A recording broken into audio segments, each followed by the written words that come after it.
عثمان رضی اللہ تعالیٰ فرماتے کہ مجھے نبی کریم صلی اللہ علیہ وسلم نے فرمایا تھا کہ عثمان ایک وقت آئے گا لوگ تجھے کہیں گے کہ عثمان خلافت کا کرتا اتار دو، اور اگر تو نے لوگوں کے کہنے پر خلافت چھوڑ دی عثمان جنت تو بہت دور کی بات ہے، جنت کی خوشبو بھی نہیں پائے گا۔ دشمن صحابہ نے پلاننگ کی، عبداللہ ابن سبا یہودی، پلاننگ یہ تھی کہ عثمان کو ہٹانا ہے راستے سے۔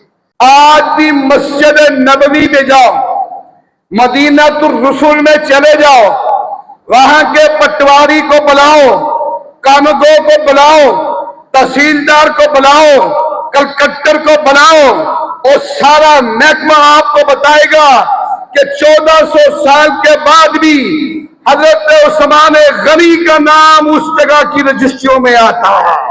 اس جگہ پہ حضرت عثمان کو نماز پڑھنے سے روک دیا گیا ہے۔ حضرت حسن اور حسین، حضرت علی نے اپنے ان دونوں بیٹوں کو کہا، فرمایا میرے شہزادوں، تم حضرت عثمان کا جو مین صدر دروازہ ہے قصر خلافت کا، تم دونوں اس دروازے کے دائیں بائیں کھڑے ہو جاؤ تاکہ کوئی باغی اندر جا کر آپ کے چچا عثمان کو نقصان نہ پہنچائے۔ ایک تیسرا بدبخت آیا، اس ظالم نے آ کر حضرت عثمان جو قرآن کریم کی تلاوت فرما رہے تھے، اس نے زور سے پاؤں کا ٹھوکر قرآن پاک کو لگائی، قرآن دور جا کر واپس عثمان کی جولی پہ آ رہے ہیں۔ کیوں کہ ساری زندگی حضرت عثمان قرآن سے محبت کرتے، تو پھر قرآن نے بھی عثمان کا دامن نہیں چھوڑا۔ اللہ اکبر، یہ کس کا جنازہ ہے؟ یہ عاشق کا جنازہ ہے۔ یہ کس کا جنازہ ہے؟ یہ نبی کے دوہرے دماد کا جنازہ ہے۔ یہ کس کا جنازہ ہے؟ یہ نبی کے صحابی کا جنازہ ہے۔ یہ کس کا جنازہ ہے؟ یہ عاشق رسول کا جنازہ ہے۔ عصر کی نماز کے بعد نبی صلی اللہ علیہ وسلم کے روضے کا سایہ اوپر سے لے کر نیچے تک سارا کا سارا حضرت عثمان غنی کی قبر پہ آتا ہے۔ واجب الاحترام بزرگوں، دوستوں، گزشتہ جمعے میں نے امیر المومنین خلیفۃ المسلمین دماد محمد مصطفیٰ جناب سیدنا حضرت عثمان غنی رضی اللہ تعالیٰ عنہ کا تعارف، آپ کی شان اور آپ کی سخاوت اور آپ کی زندگی کے بڑے ایمان افروز واقعات آپ کے سامنے رکھے تھے۔ آج کی اس مختصر نشست میں ان کی شہادت کا میں واقعہ آپ کے سامنے رکھنا چاہتا ہوں تاکہ میری ملت کو پتہ چلے کہ نبی کا دوہرا دماد دنیا سے کس حالت سے گیا ہے۔ حضرت عثمان غنی جمعے کا دن مسجد نبوی کے ممبر پہ، میں بغیر تمہید کے اس کے اگر ایک ایک پہلو پہ گفتگو کروں تو کئی جمعے خرچ ہو جائیں۔ مسجد نبوی کے ممبر پر آپ جلوہ فروز ہیں، عصا لے کے خطبہ دے رہے ہیں، تو آپ جانتے ہیں اس دور میں یہ ذوالحجہ کا مہینہ تھا، تو ذوالحجہ کے مہینے میں حج کا موسم ہوتا ہے، لوگ حج کے لیے جاتے ہیں۔ تو اس دور میں جو حج کا طریقہ کار تھا وہ آج کی طرح نہیں تھا، جیسے کہ یہاں ملک کے دنیا کے دوسرے ملکوں سے شہزادے، وزراء، بادشاہ، وزیر اعظم، صدر ایک دن پہلے چلے گئے، حج کے اگلے دن واپس آ گئے۔ اس طرح کا سما نہیں تھا۔ اس دور میں اونٹوں پہ، گھوڑوں پہ، جانوروں پہ سفر ہوتا تھا، کئی مہینے پہلے چلتے تھے، پھر حج کے دن وہاں گزار کر پھر کئی مہینے سفر پہ لگ جاتے تھے آنے پہ، ہفتے، مہینے، جتنی دور سے آتا تھا اتنے ٹائم زیادہ لگتا تھا۔ تو مدینہ منورہ سارا خالی ہو گیا تھا حج کے لیے، 100-150 کے لگ بھگ لوگ تھے، وہ بھی ان میں سے زیادہ بوڑھے تھے جو سفر نہیں کر سکتے تھے۔ اس سے بھی کم تعداد آتی ہے، لیکن محتاط اندازے سے میں آپ کو بتا رہا ہوں۔ تو جو دشمن خدا تھے، دشمن رسول اور دشمن صحابہ، ان کو موقع مل گیا کہ حضرت عثمان کو راستے سے ہٹانے کا یہ موقع صحیح ہے، کیونکہ حج کا موسم ہے، مدینہ خالی ہوگا، صحابہ کرام سے وہ حج کے لیے گئے ہوں گے۔ وہ آج کی طرح کا دور نہیں کہ فون کرو فوراً آدمی کو اطلاع مل جائے تو لوگ اکٹھے ہو جائے۔ آپ جانتے ہیں سادہ دور تھا، اطلاع دینے کے لیے بھی لوگ قافلے لے کر جاتے تھے، مہینہ پہنچنے میں لگتا تھا، پھر اطلاع ملتی تو مہینہ آنوں پہ، تو ان کا کام چند دنوں کا تھا۔ خیر اسی پروگرام کے تحت یہ حضرات اٹھے، دشمن صحابہ نے پلاننگ کی، عبداللہ ابن سبا یہودی، اس کی پلاننگ سے 700 کے قریب لوگ بلائے گئے مدینہ منورہ میں مسجد نبوی کے ارد گرد، ان کو جناب والا ٹھہرایا گیا اور وہ مجمع میں سے 300 کے لگ بھگ بلکہ اس سے بھی زائد لوگ اس مسجد نبوی میں جمعے کے خطبے میں مسجد کے حال میں بار سین برانڈے میں آ کر مختلف جگہ ٹولی بنا کر بیٹھ گئے۔ پلاننگ یہ تھی کہ عثمان کو ہٹانا ہے راستے سے۔ حضرت عثمان خطبہ دینے، نبی صلی اللہ علیہ وسلم عصا پکڑ کے خطبہ دیتے تھے، وہی آپ عصا پکڑ کے یوں خطبہ دے رہے ہیں۔ وہ ظالم ایک اٹھا، اس نے کہا عثمان اپنا خطبہ ختم کرو، بند کرو۔ حضرت عثمان رضی اللہ تعالیٰ نے اپنی گفتگو جاری رکھی، کیونکہ اللہ اس کے رسول کی باتیں کر رہے تھے۔ وہ کون سی اپنی ذاتی گفتگو فرما، جمعے کا خطبہ تھا۔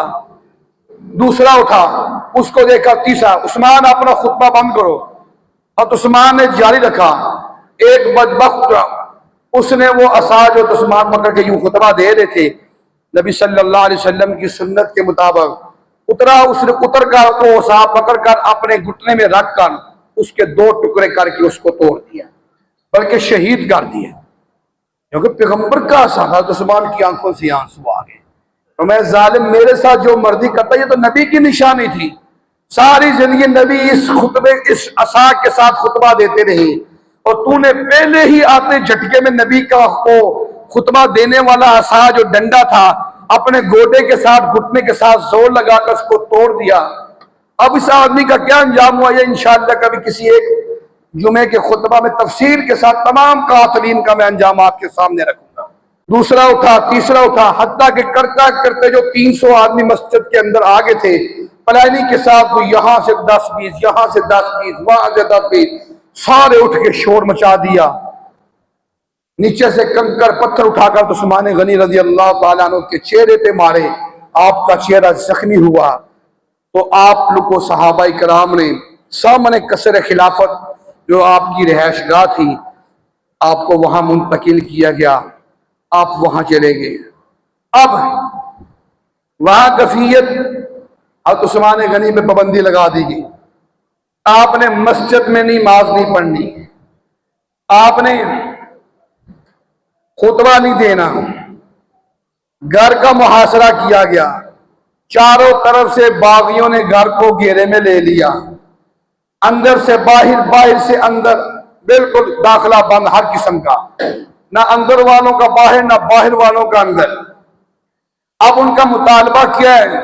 اب ان کا مطالبہ یہ کہ عثمان یہ خلافت کا کرتا اتارو، خلافت چھوڑ دو، دستبردار ہو جاؤ۔ اب یہاں کسی آدمی کے دل میں یہ سوال آ جائے کہ عثمان نے اتنی تکلیف، اتنی مشقت اور اتنی مظلومانہ شہادت کیوں لی؟ آپ اتار دیتے، خلافت چھوڑ دیتے۔ شاید کسی کے دل میں یہ بات آئے کہ عثمان معاذ اللہ اقتدار کی وجہ سے، اقتدار کے لالچ کی وجہ سے آپ نے خلافت نہیں چھوڑی۔ نہ، بالکل ایسی بات نہیں، ہرگز نہیں۔ بلکہ عثمان رضی اللہ تعالیٰ فرماتے کہ مجھے نبی کریم صلی اللہ علیہ وسلم نے فرمایا تھا کہ عثمان ایک وقت آئے گا، لوگ تجھے کہیں گے کہ عثمان خلافت کا کرتا اتار دو، اس کا مطلب یعنی کہ خلافت چھوڑ دو، اور اگر تو نے لوگوں کے کہنے پر خلافت چھوڑ دی، خلافت کا یعنی کرتا اتار دیا، عثمان جنت تو بہت دور کی بات ہے، جنت کی خوشبو بھی نہیں پائے گا۔ یہ وجہ تھی، ورنہ حضرت عثمان کو لالچ کوئی نہیں تھا کسی چیز کا کہ میں اقتدار کروں۔ جو آدمی لاکھوں روپے، کئی لاکھوں درم و دینار اللہ کے راستے میں ایک ایک اشارہ ابرو پہ قربان کرنے والا ہو، اس کو اقتدار کی کیا لالچ ہے؟ اللہ کے رسول صلی اللہ علیہ وسلم کے حکم پر آپ عمل کرتے رہے، نہ بھائی، آپ کا محاصرہ کیا گیا۔ ظالموں، تم نے حضرت عثمان کو مسجد نبوی میں نماز پڑھنے سے منع کر دیا، اور اس جگہ پہ جو ساری جگہ خرید کر کے حضرت عثمان نے وقف کی۔ جب نبی صلی اللہ علیہ وسلم مکہ پاک سے مدینہ پاک تشریف لائے تو جگہ مسجد نبوی کی جناب سیدنا ابو بکر صدیق رضی اللہ تعالیٰ عنہ نے خرید کر، جو مسجد کی اندر کا حال تھا، منبر تھا، جس وقت یہاں اس وقت آپ صلی اللہ علیہ وسلم کا روزہ مبارک ہے، اور وہ جگہ، وہ منبر ابھی بھی